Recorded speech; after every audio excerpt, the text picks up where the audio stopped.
Our first exercise we're going to go over this week is standing tricep extension with a cable, or in my terms, I'm going to be using exercise tubing. Some key things to remember are when you're using a pulley, you want your elbow, shoulder, and wrist to be in a straight line parallel with that pulley. It's going to help reduce friction on that joint. You want your shoulders to be at 90 degrees, retraction in those scapula, and have a nice even balance, a slight bend in those knees. And we're only going to bend those elbows to 90 degrees.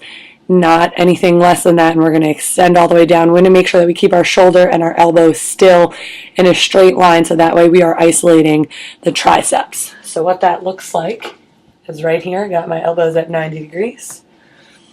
Okay, retract the shoulder blades, nice tall posture in the middle of my pulley system here, and I'm going to extend and come right back up to that starting position. Make sure I maintain that retraction, squeezing those triceps.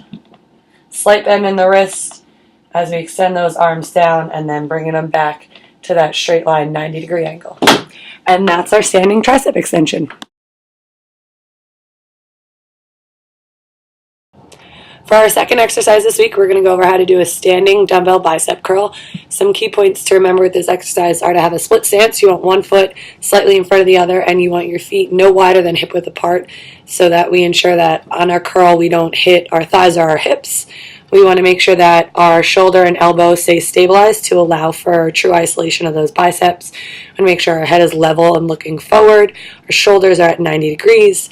Our starting position, the heads of the dumbbells are facing away, palms facing our thighs and hips, and we want to supinate our forearms as we curl them up. We want to make sure that our lower core maintains its integrity, and we want our hands, elbow, and shoulder in a straight line at the top.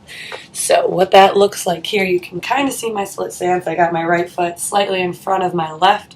Nice tall posture, slight retraction in the shoulder blades. And as I come up, I'm going to maintain a line with my shoulder and my elbow, keeping them still so that I can isolate my biceps curl.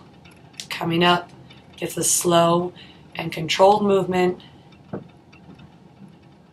want to ensure that we are isolating those biceps.